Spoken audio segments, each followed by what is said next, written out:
Class.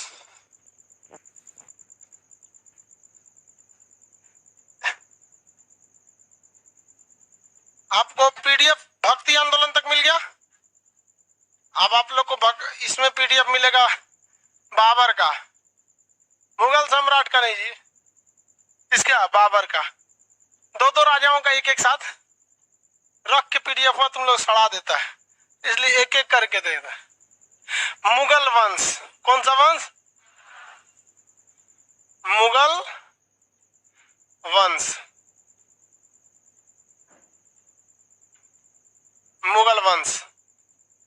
इसका एक और नाम था मुगल। कल कितने लोग नहीं आए थे? आप लोग को एप्लीकेशन पे जाके क्लास कर लीजिएगा, ठीक है। जितने लोग नहीं आए थे 23 थे। छोटू खड़ा हो तो कितना उम्र है तुम्हारा? मैट्रिक कब पास किया आप? हाँ? अभी किस क्लास में हो? बैठ जा बैठ जा, बहुत छोटा है बेचारा। देख हाँ, इसी समय भागता है सब, देखना लाल पीला हरा के चक्कर मत पड़ जाना। छोट छोट रहेगा और बहका देगी से इसको। 600 रुपया का इसे ठोड़ रंगे, इसे तो भाग जाएगा।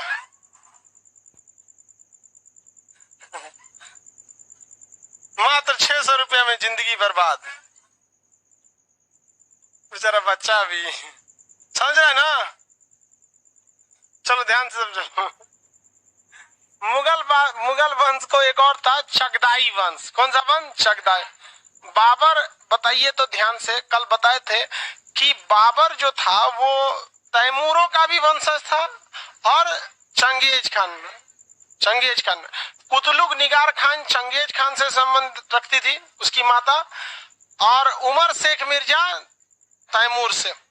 तो इनमें दोनों का खून था और दोनों अपने समय के धाकड़ राजा थे सब। समझ में आ गया कि नहीं? चंगेज खान तो बहुत ही जालिम था, मतलब एकदम मानवता नाम का चीजें नहीं था उस समय, बहुत क्रूर शासक था। बाबर जो था, बाबर के पिता का नाम उमर शेख मिर्जा, माता का नाम कुतलुग निगार खान। बाबर बहुत ही कम उम्र में, महज 11 साल की उम्र में अपने गद्दी उज्बेकिस्तान के शहर फरगाना का राजा बन गया। उसे जो जमीन मिली उसकी दादी एहसान दौलत बेग द्वारा मिली थी। प्रारंभ में इसने समरकंद पर अधिकार किया, फिर काबुल पर किया, फिर गजनी पे किया। विद्रोह होने की वजह से इसका तीनों हाथ से निकल गए। साथ ही साथ इससे अफगानिस्तान का जो इसका अपना जगह उज्बेकिस्तान का फरगाना था वो भी निकल गया। यह भारत पर आक्रमण करने के लिए मन बनाया। पहला आक्रमण 1519 में कहाँ आक्रमण किया? बाजौर अभियान। बाजौर अभियान में जो किला था उस किला को यह नहीं गिरा पा रहा था, तो भेरा का किला को गिराने के लिए इसने बारूद लगा के तोप से उड़ा दिया। तो बाबर ने पानीपत के युद्ध में बारूद का प्रयोग किया या बाजौर अभियान में भेरा का किला तोड़ने के लिए किया था। आगे बढ़े, अब बाबर को कहां ले आ देते हम लोग? एंट्री मरवा देते। आप बताइए तो बाबर ने जो कल पढ़ाए देते ना, बाबर अपने सैनिकों को किस पद्धति में बैठाता था? उज्बेक पद्धति या फिर उसे तुगलमा नीति, जो वहां की थी उस्मानिया पद्धति। उज्बेक में कौन सी? उस्मानिया पद्धति। अब तोपों को किस विधि देता?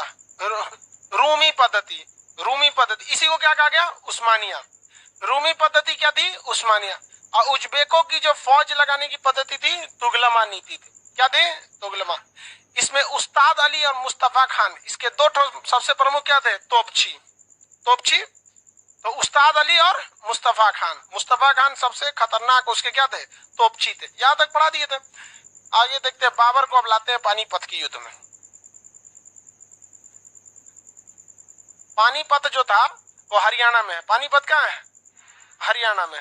तो बाबर अपनी सेना धीरे धीरे यहाँ पे बाजौर जीत गया था पंजाब का, छोटे छोटे एरिया को जीत के बाबर आ रहा था। 5वां युद्ध इसका कौन सा था? पानीपत का। तो भारत पर आक्रमण, पानीपत से पहले बाबर ने कितने आक्रमण किए थे? ये उसका चौथा आक्रमण था। कौन था? 5वां आक्रमण था। इसे बुलाया कौन था? राजस्थान के राजा राणा सांगा और दिल्ली के शासक इब्राहिम लोदी के खुद के रिश्तेदार लोग, आलम खान लोदी और दौलत खान लोदी। आलम खान लोदी और दौलत खान लोदी यहाँ पर आ गया पानीपत के मैदान में 1526। पानीपत की लड़ाई कब हुई? 1506। पानीपत पानीपत कहाँ पर है? दिल्ली के पास हरियाणा में जगह है पानीपत। इस युद्ध में उसने सेना को बिछाया तुगलमा नीति से, तोप को बिछाया उस्मानिया पद्धति से, और किसको मार दिया? इब्राहिम लोदी को मार दिया। यहाँ पर इब्राहिम लोदी को मार दिया। इस निमंत्रण के बाद ये लोग इंतजार कर रहे थे कि बाबर क्या हो जाएगा? वापस चला जाएगा। समझ में आ गया कि नहीं आ गया? वापस चला जाएगा। लेकिन बाबर जब यहाँ देखा तो उसे अत्यधिक धन मिला, तो बाबर ने सोचा कि यहाँ जाने से कोई फायदा नहीं है। तो समझिए ध्यान से, जब कभी आप बीपीएससी या यूपीएससी में मेंस लिखेंगे तो उस वक्त आपको ये लिखना पड़ता है कि बाबर ने पानीपत का युद्ध भले जीत लिया, किंतु यह युद्ध उसके लिए बहुत मायने नहीं रखता था। हाँ, ये युद्ध जरूर था कि इससे लोदियों का अंत हो गया था, लोदी वंश का अंत हो गया था, लेकिन इससे मुगल की स्थापना की नींव पड़ जाए ये उचित नहीं है। इसी युद्ध के बाद बाबर ने यह घोषणा किया कि वह भारत में रहना चाहता है। क्या करना चाहता है? भारत में रहना चाहता है। हो गया इसी पर क्या चीज? बवाल। हालांकि पानीपत के युद्ध में इसे धन दौलत मिले थे कि नहीं मिले थे? पानीपत के लड़ाई में इसे बहुत धन मिला।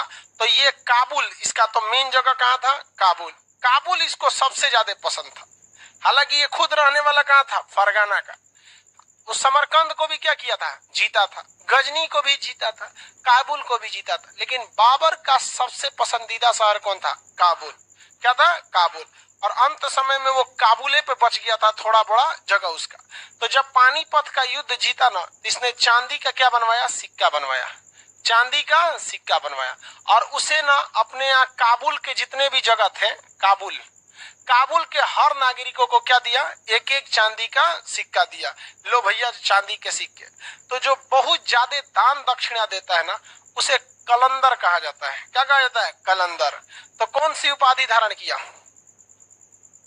कलंदर की उपाधि। कौन सी उपाधि? कलंदर की उपाधि। तो पानीपत के युद्ध के बाद बाबर को अपार धन दौलत मिला, किंतु इससे मुगल वंश की भारत में नींव नहीं पड़ सकती थी। हाँ, लोदी वंश का अंत हो गया। अपार धन दौलत मिलने के कारण इसने काबुल के हर नागरिकों को एक एक चांदी का सिक्का दिया और इससे कौन सी उपाधि धारण किया? कलंदर। कलंदर का मतलब क्या होता है? दान दक्षिणा देने वाला। दमादम मस्त कलंदर, गाना सुने हैं? बहुत ज्यादा दान दक्षिणा देने वाले को क्या कहा जाता है? कलंदर कहा जाता है। तो ये कलंदर हो गया। इसने क्या मन बनाया? तो भैया हमको कहाँ रहना है? भारत में।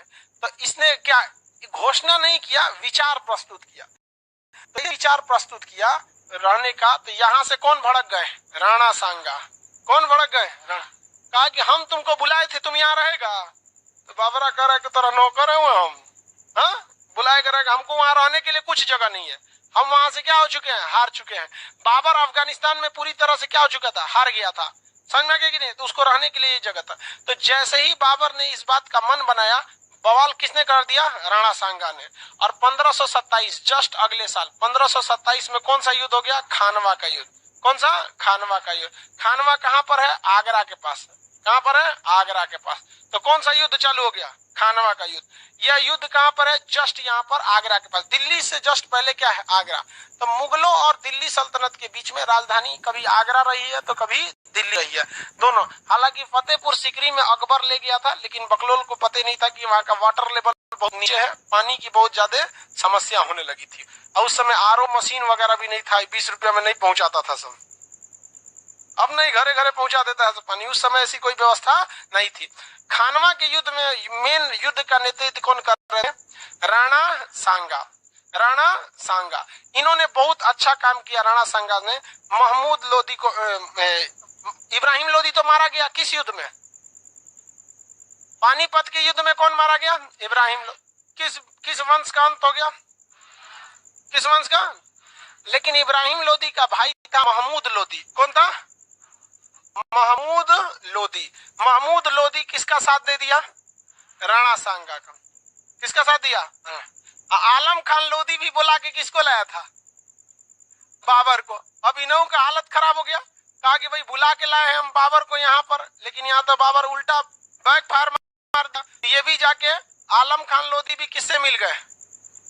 आलम खान लोदी भी राणा सांगा से मिल गए, राणा सांगा से मिल गए। इसके अलावे राणा सांगा ने इसी खानवा कहाँ पर है? आगरा में। आगरा से थोड़ा सा नीचे जगह है जिसका नाम है आपका यहाँ पर चंदेरी। क्या नाम है? चंदेरी। चंदेरी के राजा मेदिनी को बुला दिया। किसे बुला दिया? मेदिनी राय। मेदिनी राय कहा कि हम सब का जीवन एक ही में है कि हम किसको भगा दे? बाबर को, वरना इस ससुरा बहुत खतरनाक निकलेगा, इसको भगा देना। इतना लोग आपस में मिल गया और सबकी सेना कहाँ आई? आगरा में। क्योंकि दिल्ली पे तो कब्जा हो गया किसका? बाबर का। पानीपत और दिल्ली एक ही पास है। तो आलम खान, इब्राहिम लोदी का भाई महमूद लोदी, आलम खान लोदी, मेदिनी राय और राणा सांगा, इन चारों की संयुक्त सेना किस मैदान में आ गई? खानवा के मैदान में आ गई। युद्ध का नाम क्या हुआ? खानवा का युद्ध। कौन सा युद्ध? खानवा का युद्ध। अब बताइए, बाबर ने तो अभी विचार प्रस्तुत किया था कि हम यहाँ रहना चाहते हैं, और कई गो युद्ध चालू हो गए, 4 ठो मिल के आगे सब मारने के लिए। इधर इन चारों की संयुक्त सेना का जवाब देने के लिए कौन था? बाबर। बाबर को समझ में आ गया कि चारों से अकेले नहीं लड़ पाएंगे, इसके लिए एक्स्ट्रा ऑर्डिनरी कुछ काम करना पड़ेगा। तो बाबर की सेना में जो थे सब, वो अफगान के ज्यादातर लोग थे, और वहां की जलवायु होती है अफगान में कम से कम 6 फीट का होता है। अब देखें तालिबानी सब जितना था सब को फीट का रहता है, 6 फीट। और वहाँ पहाड़ी एरिया में रहता है सब, उन लोग को योगा एक्सरसाइज की जरूरत नहीं है। पहाड़ पे चढ़िएगा अपने योगा हो जाएगा। तो इन चढ़िए ना 2 मिनट पहाड़ पे, देखिए कैसे हाथ पर पकड़ लेता है। तो उन लोग को पहाड़ी क्षेत्र में था सा मजबूत था सब। इसने क्या किया, अपने सैनिकों को कहा, देखिए जिस तरह से हिंदू लोगों पर या जो मुस्लिम नहीं थे उन पर कौन सा टैक्स लगता था? जजिया। उसी तरह से मुसलमान सैनिकों को एक टैक्स देना था। हालांकि जजिया धर्म के नाते लगाया जाता था, लेकिन जो मुसलमानों से एक टैक्स लिया जाता था, बाबर अपनी सेना से लेता था, उसका नाम था तमगा। क्या नाम था? तमगा। तो बाबर ने दिमाग लगाना चालू कर दिया। उसको लग गया कि अगर ये वाला युद्ध हारेंगे ना तो हमारे लिए पानीपत का युद्ध जो जीते हैं वो किसी काम का नहीं रहेगा। तो बाबर ने क्या कहा कि भाई हमको ये युद्ध जीतना है, हम अपनी सैनिकों को जो तमगा वाला टैक्स चल रहा है, क्या है? तमगा नामक टैक्स, ये खत्म कर देते हैं। इसने कौन सा टैक्स खत्म किया? तमगा। और कहा कि अगर हम आज यहाँ हार गए तो फिर हमारे पास कुछ भी नहीं बचेगा। हम अफगानिस्तान में हार चुके हैं, फरगाना से हमें निकाला जा चुका है, काबुल हमने खो दिया, समरकंद हम बहुत पहले हार गए, गजनी हाथ से निकल चुका, काबुल में हमारा कोई कहां रहा नहीं, तो भेरा के किला में कितना दिन रहेंगे? और अगर खानवा के युद्ध में हम हार गए तो ये चारों मिलकर खानवा से फिर दिल्ली, खानवा कहाँ है? आगरा में है। आगरा से ये क्या करेंगे? दिल्ली कूच करेंगे और पानीपत से हमें वापस भेज देंगे, और वहां अफगानिस्तान में नंगी तलवार लेकर खड़े हैं सब हमारे विद्रोही। जाएंगे लोग किधर? ससुरा आगे कुआं पीछे खाई, किधर चलोगे? आगे में कूदो। यहाँ पे उनके सैनिकों में इसने अपना पूरा मोटिवेशन बढ़ाया, और इसके सैनिक में ज्यादा केवल मुस्लिम थे तो इसने जिहाद शब्द का प्रयोग किया। किसका? जिहाद। कि ये युद्ध तुम मेरे लिए नहीं लड़ रहे हो, अपने धर्म बचाने के लिए लड़ रहे हो। कुल पगला गया सब, एकदम लड़ेंगे यहाँ पर। तो किस चीज का प्रयोग किया? जिहाद का प्रयोग किया। जिहाद शब्द मतलब होता है धर्म युद्ध। क्या होता है? धर्म। जितना को पगलाया जाता है यही कह के अजमल कसबा को भेज दिया कि जाके वहां मासूम लोगों को गोली चला दो। ये है जिहाद का शाब्दिक अर्थ, होता है बुराइयों से लड़ना। जैसे मान के चलिए कोई इंसान बहुत ज्यादा झूठ बोल रहा है, बहुत ज्यादा झूठ बोल, अब उसको भी पता है कि बहुत ज्यादा झूठ बोलते हैं, तो उसे अपने खिलाफ क्या करना पड़ेगा? उस झूठ के खिलाफ एक अपने आत्मा से लड़ाई लड़नी पड़ेगी। हमें कितना भी घाटा लग जाए, अब हमें झूठ को क्या करना है? कम करना है। कोई बेईमान इंसान है, उसे बेईमानी छोड़नी पड़ेगी। ये क्या होता है? रियल में इसलिए बनाया गया था जिहाद, कि अपनी बुराइयों को दूर करने के लिए खुद से लड़ना क्या कहलाता है? जिहाद। इसको मॉडिफाई कर करके सोचो सरदर्द बना दिया सब आज के वक्त में। कैसे टेलीफोन निकला था, उसको मॉडिफाई करके करते स्क्रीन टच निकाल दिया सब। पहले हुए ना था हम स्पुरिया वाला फोन, ऐसे नचा नचा के फोन लगाइए, और अभी क्या आ गया? स्क्रीन टच घसकाते रहिए। उसी तरह इसको अपडेट कर करके क्या कर दिया से? चौपट कर दिया से अफगानिस्तान वगैरह। तो किस चीज का प्रयोग किया? जिहाद का। और इस युद्ध में बाबर ने क्या किया? मदिरा वगैरह पीने से मना कर दिया। हालांकि शराब वगैरह बाबर क्या करता था? मदिरा पान पीते रहता था। वहां पे राजा महाराजा को कमी कौन सी? यही सब तो करता था सर, राजा वगैरह। कौन सी हो गया जी उसका? बाल खींच लिया उसका, किस चीज से? एसी से। उसको सांस दूर करके बैठी, उसका बाल घुस गया है कूलर में।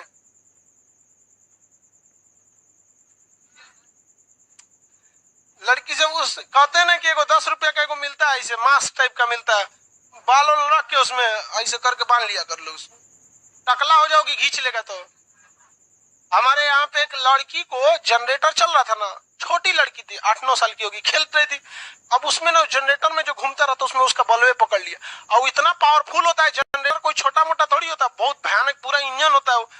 पूरा उसका ना खोपड़ी का चमड़ा सहित उखाड़ लिया, पूरा एक परते उड़ गया। तो सबको आप लोग उसको हटाइए वहां से, नहीं तो इसका चल जाएगा बेचारे का। चलिए देखिए ध्यान से, बच के रहिए बाबू, अपने बाल की सुरक्षा खुद करें।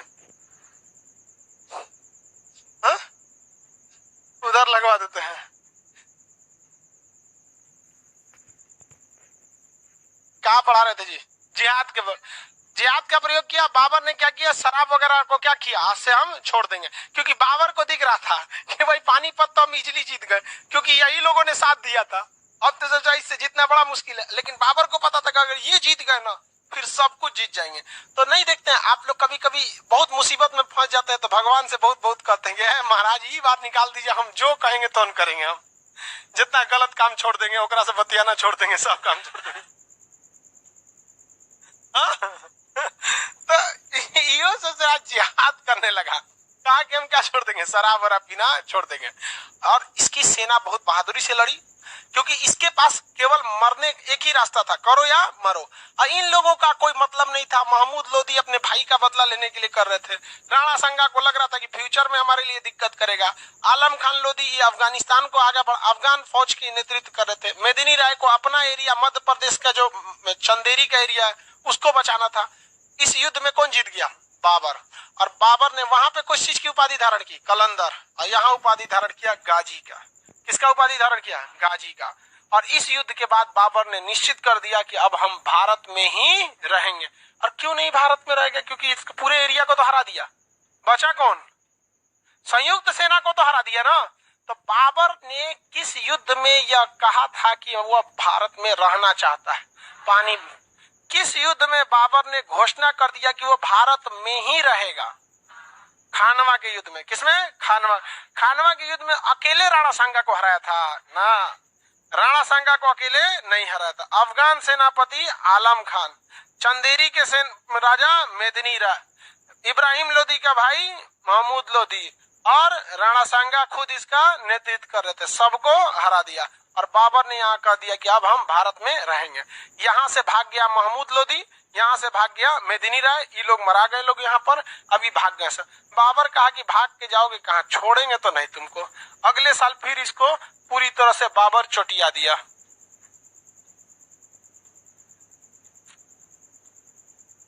बैठ जाओ बाबू लोग, सही से उसको बैठा लो। उसको कौन सी हो गया? अब कौन उलट गई? देखो गिर गई कौन सी से।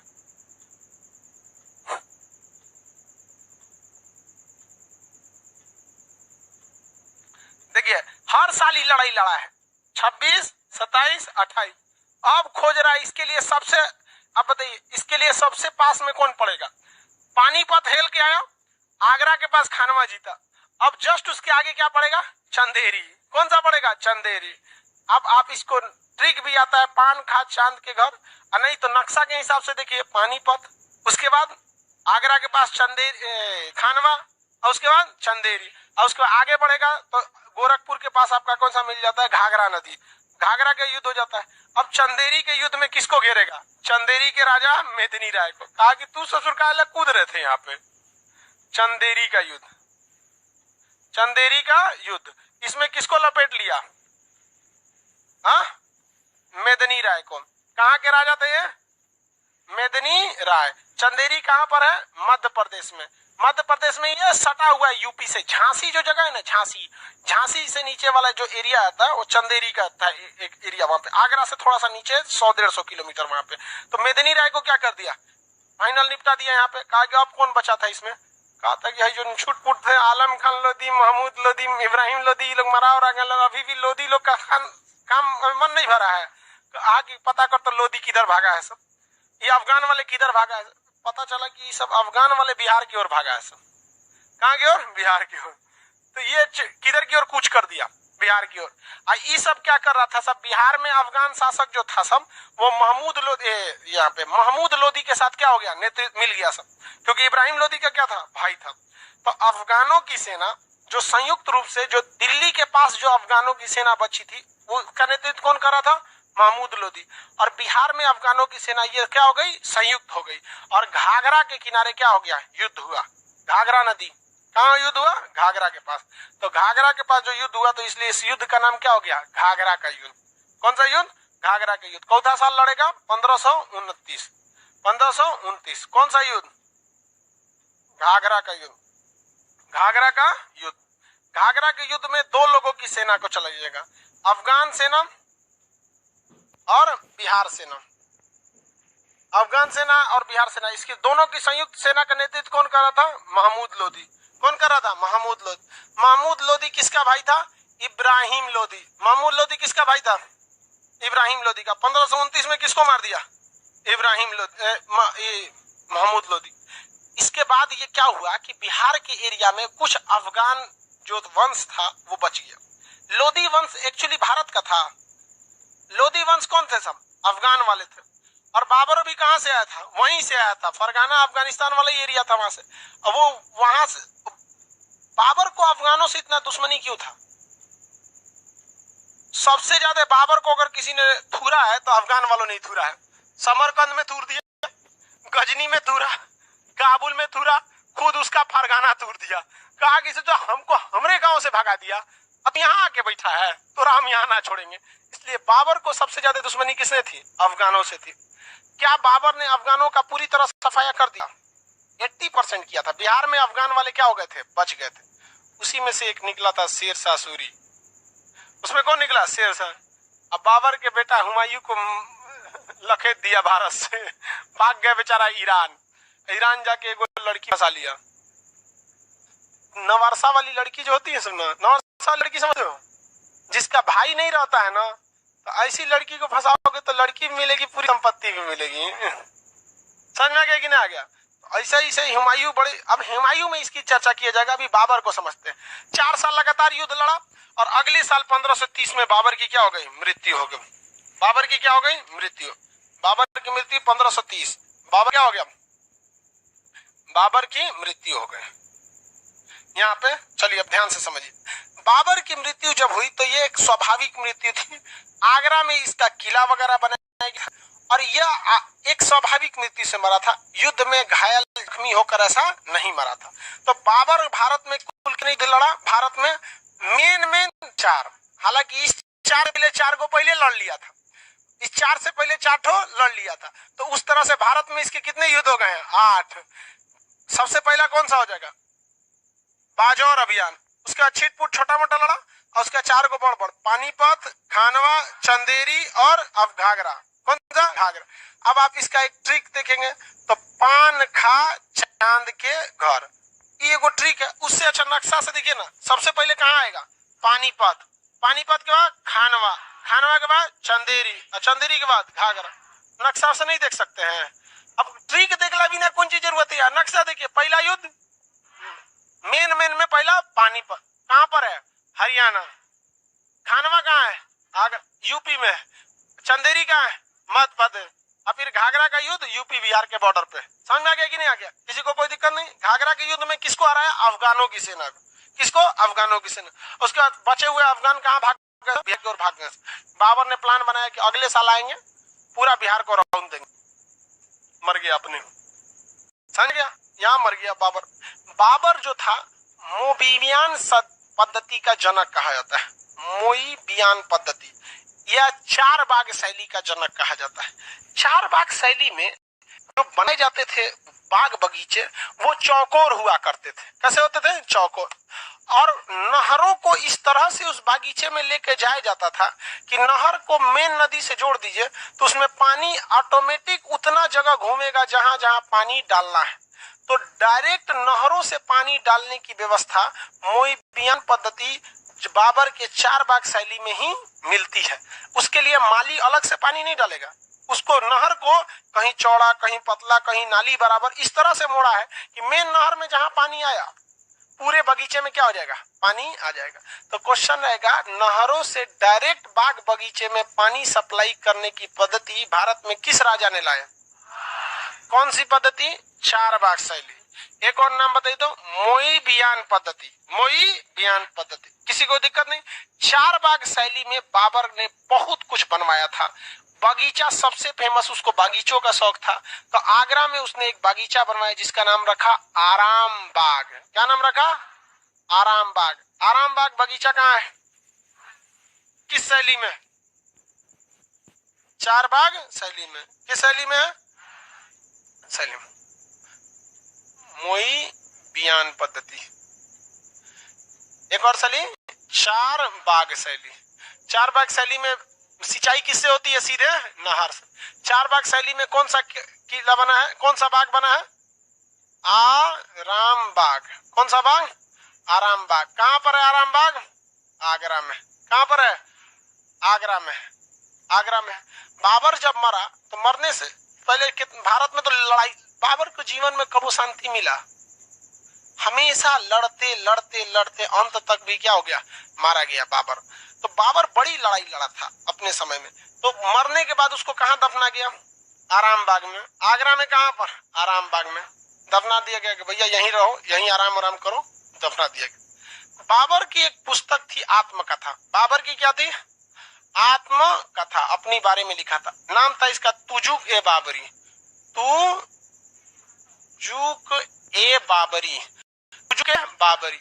उस समय में पूरी एशिया महाद्वीप में सबसे व्यवस्थित ढंग से अगर कोई किताब लिखी गई थी तो तुजुक ए बाबरी लिखी गई थी।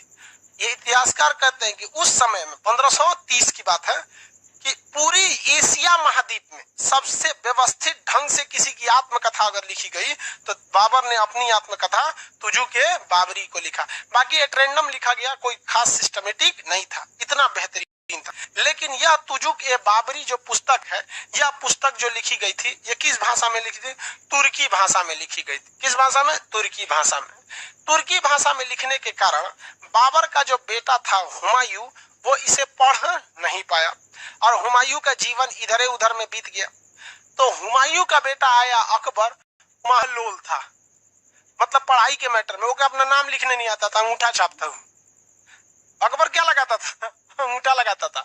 तो अकबर को पढ़ाई लिखाई से नॉलेज नहीं था, लेकिन उसके पास अगल बगल में पढ़े लिखे लोग बहुत ज्यादा रखते थे। तो उसने अपने यहाँ अनुवाद विभाग बनवाया ट्रांसलेशन के लिए। किसको बनाया? ट्रांसलेशन। अब्दुल रहीम खाने खाना ऐसे करके बहुत सारे उसके यहाँ ट्रांसलेटर थे।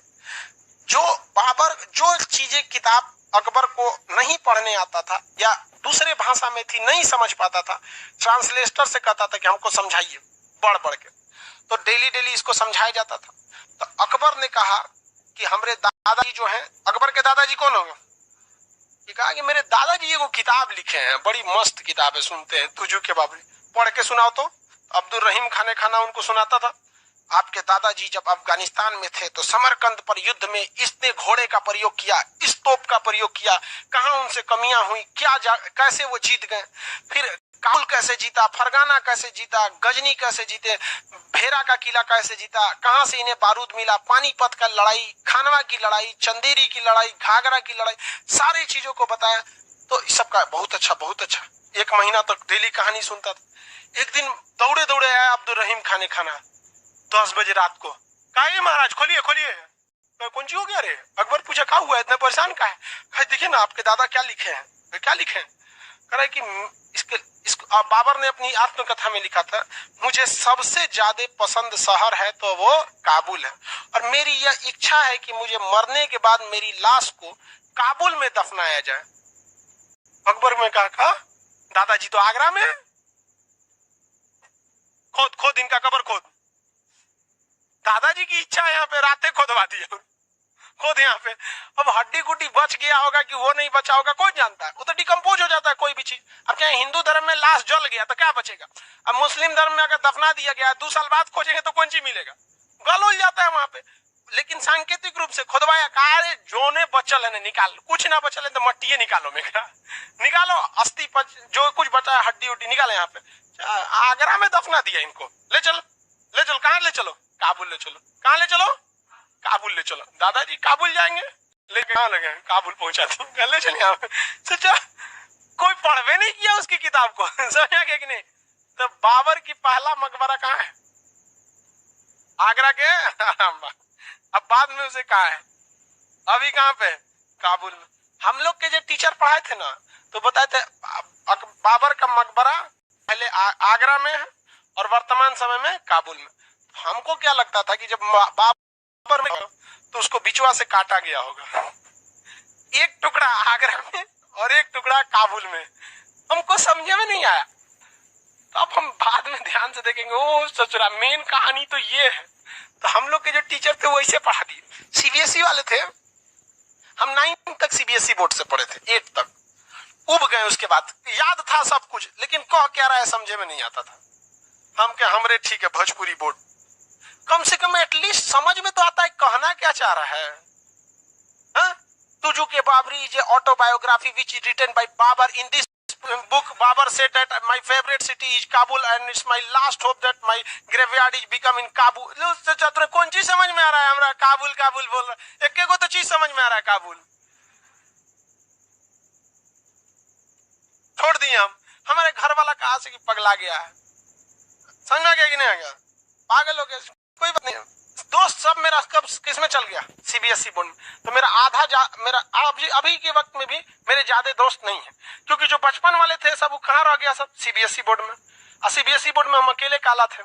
फिर हम हिंदी मीडियम में आए, 300 का मेंटेलिटी समझ में नहीं आता था, आके चूरन खाता था सब बैठ के। कभी कभी सोचते थे सीबीएसई बोर्ड ठीक है। हिंदी मीडियम में मैट्रिक में देख तो बगल में तक खैनी बनाता था, भाई खई छोटा कहीं भाई आप तक वहां पे एक से एक समस्या था, सब में समस्या रहता है। लेकिन आप उस भाषा को चुनिए जिसमें आप अच्छे से समझ सकते हैं। इवन अगर हम सीबीएसई बोर्ड में रहते, आज नहीं 30-40 हजार का जॉब पे बैठे रहते, रीजन क्या हमें नहीं समझ में आता था। तो हम टीचर लोग से बोलते थे तो 2 बार बाद घुसिया जाते थे। हम कह सर जी आप घुसियाते काहे हैं, आप मौका क्यों दे रहे हैं हमको पूछने के लिए ना, आप नहीं समझ में आ रहा तबे ना पूछ रहे हैं, तो ले आके हुक देते थे। तो छोड़ तू रख लो अपने लो, बड़ी मारता था सब, मुर्गा उर्गा बनवा देता था। लड़कियां जाके झांकती थी, कौन बनाए खान।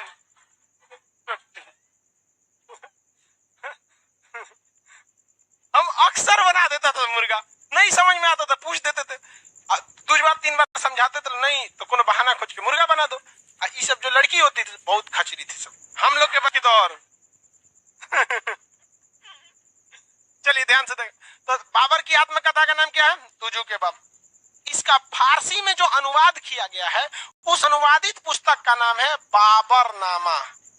बाबरनामा नामा, तो बाबरनामा उसकी आत्मकथा नहीं है, उसकी अनुवादित पुस्तक है। और इसी बाबरनामा के कारण अकबर ने इसका मकबरा आगरा से उठा के फेंकवा दिया। बाबर, इसने कौन सी शैली का जनक माना जाता है, आराम 4 बाग शैली। बाबर ने अयोध्या में मीर बांकी के नेतृत्व में मस्जिद बनवाया था, बाबरी मस्जिद। बाबरी मस्जिद का वास्तुकार कौन था, मीर बांकी। न मीर बांकी रहे न बाबर रहा, न अब वहां पर मस्जिद। हालांकि मस्जिद जो है उसको जमीन जो थी बाबरी मस्जिद, वो जमीन से 2 गुनी ज्यादा जमीन सुप्रीम कोर्ट ने मुसलमानों को दिया है धन्नीपुर गांव में। लेकिन अभी भी उस पर ट्रस्ट बनती, जहाँ पे चंदा दिया जाता है, उसमें उतना पैसा कलेक्ट नहीं हो पाया जिससे कि काम को बहुत तेजी से क्या किया जा सके, आगे बढ़ाया जा सके। हालांकि बाबरी मस्जिद ट्रस्ट ने जो काम किया था कि उसने कहा था कि जो भी पैसा आएगा उससे यहाँ एक लाइब्रेरी बनेगी, एक हॉस्पिटल भी बनेगा, साथ ही साथ क्या बनेगा, मस्जिद भी बनेगा। लेकिन उतना पैसा कलेक्ट नहीं हो पाया। और राम जन्मभूमि, चूंकि देखिए दोनों के साथ अलग मैटर है। बाबरी मस्जिद एज एक मस्जिद की तरह थी, ठीक है, और हिंदू के लिए क्या था, राम मंदिर का वो मेन ओरिजिन था। तो दोनों के सेंटिमेंट्स में थोड़ा सा क्या होता है, अंतर होता है। जैसे मुसलमानों के लिए जिस तरह से मक्का है ना, मक्का मदीना काबा, उस तरह से हिंदू धर्म के लिए अयोध्या का मायने रखता था।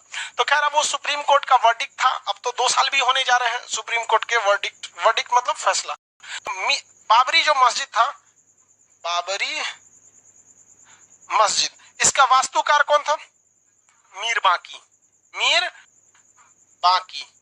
बांकी ये क्वेश्चन पूछ देता है कभी कभी, समझ में आ गया कि नहीं आ गया। और अभी नया मस्जिद कहाँ बन रहा है, धन्नीपुर, वो बाबरी मस्जिद से 25-30 किलोमीटर दूरी पर। हालांकि सुप्रीम कोर्ट के डिसीजन को भी देखिएगा ना, तो उसने दोनों पक्षों को अपने हिसाब से संतुष्ट किया। मुसलमानों का कहना था मस्जिद था, तो जितने जमीन की मांग कर रहे थे मुसलमान, उससे दोगुना जमीन दे दिया, दोगुना से भी ज्यादा 5 एकड़ दे दिया। और हिंदू धर्म को क्या मिल गया? जमीन मिल गया। तो ये भी अपने जगह पे खुश, वो भी खुश। भाई सुप्रीम कोर्ट ने एक नॉर्मल सा फैसला दिया, अब जिसको पसंद आए चाहे ना आए कुछ फर्क नहीं पड़ता है सुप्रीम कोर्ट के आगे, समझ गया? क्योंकि कानून अंधा है, उसके आगे रो रहे हैं कि चिल्ला रहे हैं कि हंस रहे हैं, उसको नहीं पता। समझ में आ गया कि नहीं आ गया? जज के हाथ में तलवार ले रहता है, देखिए जज की एगो देवी रहती है, अखिया पे पट्टी बन ले, हमें तराजू ले रहेगी, नाप देंगे कौन सही है कौन गलत है, किसके कौन ज्यादा पैसा दिया है नाप देंगे हम। समझ आ गया कि नहीं आ गया? बहुत आज भी ना वकील बहुत महंगे मिलते हैं, और आप अच्छा वकील रख लेंगे ना तो आप बहुत चांसेज है कि आप बच सकते हैं। वकील बड़ी दिमाग वाला होता है। दिमाग कौन सी? वकील, एक शायर ने शायरी कहा था कि पैदा हुआ वकील तो शैतान ने कहा आज हम भी साहिबे औलाद हो गए हैं। साहिबे औलाद का मतलब समझते हैं? जिनका लड़का वड़का नहीं होता है ना, बहुत बाद में लड़का होता है तो उसे कहता है साहिबे औलाद। साहिबे औलाद मतलब जिन्हें भगवान ने क्या दिया? औलाद दिया है। कई लोगों के बाल बच्चे नहीं हो पाते हैं तो वो दुआ मांगता है ना उर्दू में, हमें भी साहिबे औलाद बना दे। तो क्या कहता है कि पैदा हुआ वकील, तो किसने कहा? शैतान ने कहा कि आज हम भी साहिबे औलाद हो गए, मतलब हमारा औलाद आ गया है। उल्टा सीधा कुछ कर देता है सब वकील सब। आगे बढ़ते हैं हम यहाँ पे। बाबर का कहानी खत्म। बाबर ने एक गलती किया। गलती क्या किया? बाबर की मजबूरी थी, उसको युद्ध लड़ना ही पड़ा था, उसको कहीं शांति नहीं मिला, मर और खत्म हो गया, कहानी खत्म। बाबर ने अपने जीवन काल में ही अपने पुत्र हुमायूं को अपना उत्तराधिकारी बना दिया था। किसको बनाया था? हुमायूं को। और कहा था कि मेरी इच्छा है कि तुम लोग आपस में भाई लड़ो नहीं, बल्कि अपने अपने जितने साम्राज्य को मैंने जीता है उसे चारों भाई आपस में क्या कर लो? बांट लो। चारों भाई आपस में बांट लो। तो बाबर का उत्तराधिकारी कौन था भाई? क्या था? हुमायूं। क्या था? हुमायूं। अब इसके कितने, इसने क्या किया? साम्राज्य बांट दिया। बाबर के 4 बेटे कौन कौन? कहां ए हुमायूं, शॉर्टकट में याद रखें, कहां ए हुमायूं, ठीक है। कामरान हिंदाल अस्करी, कामरान हिंदाल अस्करी, क से कामरान, ह से हिंदाल, ए से अस्करी, ह से हुमायूं तो लिखा ही हुआ है। कहां ए हुमायूं, कैसे ट्रिक याद रखेंगे? कहां ए हुमायूं, कामरान हिंदाल अस्करी हुमायूं, कामरान हिंदाल अस्करी हुमायूं, कामरान हिंदाल अस्करी हुमायूं, कामरान हिंदाल अस्करी हुमायूं। हो गया? कितने भाई थे? इनमें उसने क्या कर दिया? अपने राज्य का क्या कर दिया? बंटवारा, बंटवारा कर दिया। ये हुमायूं के जीवन की सबसे बड़ी गलती थी। राजा अगर खानदान बांटने लगे तो पता चला लास्ट में मुखिया बचेगा सब साम्राज्य बट जाएगा। अंत लास्ट में हुमायूं जब ये बट दिया तो कभी भी देखिएगा अगर घर और का जमीन का बंटवारा लगता है ना तो भाई भाई में थोड़ा सा दरार पड़ जाता है। पड़ जाएगी नहीं पड़ जाता है? दरार का सबसे बड़ा कारण होता है पैसा। पैसा बहुत खराब चीज होता है, तो दरार पड़ना तो फिक्स रहता है। तो यहाँ भी जब बंटवारा हुआ तो हुमायूं के पास क्या हो गया? उसके भाइयों से क्या हो गया? विवाद हो गया, लड़ाई झगड़ा हो गया। वो कह रहा कि हम इतना जमीन लेंगे, हम हई वाला किला लेंगे, कोनो कह रहा काबुल हम लेंगे, कोनो कह रहा कंधार हम लेंगे, कोनो भेरा का किला हमको चाहिए, पानीपत हमको चाहिए। हुमायूं का गिरे चोट्टा कहीं का, हमारा उत्तराधिकार में मिला है, हम बाबूजी की अंतिम इच्छा पूरी कर रहे हैं कि इन्होंने कहा था कि बांट देने, नहीं बांटने तो क्या कर लेते लोग। लेकिन फिर भी हुमायूं ने अपने हिसाब से सही किया। लेकिन ये हुमायूं की सबसे बड़ी गलती है। हुमायूं का सबसे बड़ा भाई में विवाद, इसके भाई में क्या हो गया? विवाद। लंका गिर गया भाई विवाद के चक्कर में, इनके अबे बुझाइए नहीं रहा है। अब विभीषण न था, बता दिया कि मारिए कहां पर। समझ में आ गया कि नहीं आ गया? यहाँ पे नहीं तो रावण मराया रहता, लोल था सर रावणो लेके घूम रहा था नाभि में, कहीं रख के आओ नहीं सोचते हमारे पास अगर ऐसा टेक्नोलॉजी रहता ना हम उसको स्विस बैंक में रखवा देते मारो सोच रहे हमको यहाँ पे कोई नहीं है कि नहीं? लॉकर वॉकर में साथे लेके घूम रहा है कि नहीं? अगर उस तरह से मशीन गन से मारेंगे तो 1-2 गोली लग ही जाएगा अंदाज से। आजकल तो 40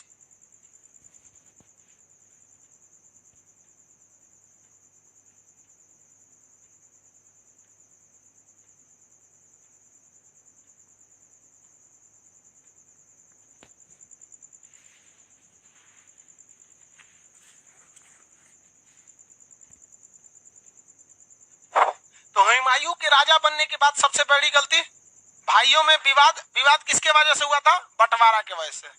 किसकी वजह से? बंटवारा के वजह से बंटवारा हुआ। दूसरी सबसे भयानक गलती, धन की कमी। जो पैसा था वो था ही नहीं। रीजन क्या है?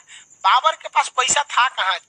लोल के पास पैदा 11 साल में बाबूजी उसके मर गए, कुछ मिला नहीं। जब समरकंद के लड़ाई में कुछ गया, काबुल की लड़ाई में गया, गजनी की लड़ाई में गया, भेरा का किला जीतने में गया बाजौर अभियान में, पानीपत की लड़ाई में गया, खानवा की लड़ाई में गया, चंदेरी की लड़ाई में गया, घाघरा की लड़ाई में गया।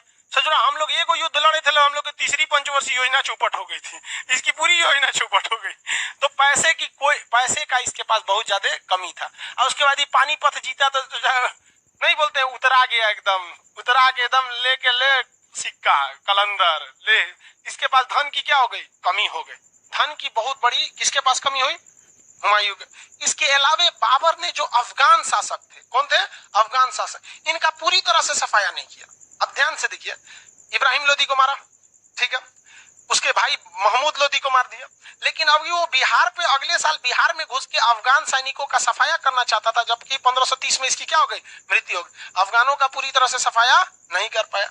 चौथी गलती, राजपूत शासक जो थे, कौन थे? राजपूत शासक, राणा सांगा को मारा था। तो बाकी के समय में भी क्या हो गया? राजपूत शासक क्या होने लगे? बगावत करने लगे। तो हुमायूं के समय में 3-4 समस्या हो गई, और यही हुमायूं जो था, इसको सबसे ज्यादा टक्कर दिया अफगान शासक शेर शाह सूरी, जो कहाँ का था? बिहार का। कहाँ का था? बिहार का। और इसे क्या किया? भारत से निकाल दिया। भारत से निकालने के बाद इसको 15 साल तक बेचारा बंजारे की तरह जिंदगी जिया, कभी किसी के यहाँ, कभी किसी के यहाँ। जब ये भारत में लौट के आया, शेर शाह सूरी मर गया, इसको लगा कि अब कोई मारने वाला है नहीं, कोनो बिहारी अब बचल नहीं है, अब चलते हैं। जब लौट के आया तो सीढ़ी पे से गिर गया, मर गया। ऐसे लोगों को कहा जाता है करमफोर। मतलब ये जिंदगी भर लड़खड़ाते रहा, आया तो गिर के मर गया सीढ़ी पे से। तब इसके बाद फिर कौन बना? अकबर शासक। ये 13 साल की उम्र में बना। कितने साल की उम्र में? 13 साल। तो आप एक चीज देख रहे हैं, जिसे साम्राज्य थाली में सजा के मिलती है, वो कभी उसको अच्छे से बना के नहीं रख पाता है। समझ में गया? जो भी मेहनत किया, बाबर 11 साल की उम्र में राजा बना, अकबर 13 साल की उम्र में राजा बना। देखते हैं नरेंद्र मोदी चाय बेचे, एपीजे अब्दुल कलाम अखबार बेचे। तो जितना मेहनत करता है ना कोई भी इंसान, वही आगे जाता है। आज इतना एकदम बाबू बाबू बाबू बाबू लोल हो जाता है उस में। तो ये हुमायूं की कई सारी गलतियां थी। सबसे पहली गलती, भाइयों में साम्राज्य का बंटवारा, तो आगे जाकर विवाद का कारण बन गया। धन की अत्यधिक कमी। 2 दुश्मन बचे थे इसके लिए, कौन कौन? अफगान शासक और राजपूत शासक। इनका क्या ये हुमायूं सफाया कर पाया? इनको कौन भगा दिया? शेर शासक। जब लौट के आया तो सीढ़ी पे से गिर गया। दिल्ली में ना दीनपाला यूनिवर्सिटी लाइब्रेरी की किताब पे पढ़ रहा था। सो किताब पढ़ रहे हो तो बैठ के पढ़ लो ना। तो ना, इनको तो किताब पढ़ी है नहीं, चल गए धाए नीचे गिर गए, मर गए वहां पे तुरंत। इसके बाद बना कौन? अकबर। अकबर ही था जिसने राजपूत शासकों को क्या किया? मिला के रख लिया। क्योंकि अकबर को पता था कि राजपूत शासकों में मोच की लड़ाई है, हम ही राजा रहेंगे। तो अकबर बड़ी होशियार, उसने बीरबल को बुलाया, कहा कि एक बात बताइए, हाईलाइनवा जो है ना, एकरा छोट करिए तो बिना छुए। तो कहा कि देखिए छोट हो गया ना, हाँ यही करना है। कह रहे हैं कि राजपूत सब मानने को तैयार नहीं है, कह रहा है कि हम ही राजा रहेंगे। तो कहा कि ठीक है, इनको राजा रहने दीजिए। इसने राजपूतों को बुलाया, कहा कि आप ही राजा रहेंगे और हम बादशाह रहेंगे। समझ में गया? उसका उधर रह गया, इसका इधर रह गया। तो इसने, अकबर ने बहुत सारी नीतियां बनाई थी और अकबर एक सफल राजा साबित हुआ। हुमायूं एक असफल रहा। हालांकि बाबर भी सफल रहा था, लेकिन उसकी मरा कटा गया, युद्ध करते में समय कहाँ मिल पाया उसको उतना कुछ करने में। समझ में आ गया कि नहीं? अब आगे का क्लास कल करेंगे, हुमायूं और अकबर के बारे में बताएंगे। ठीक है, चलिए आज के लिए इतना है। कल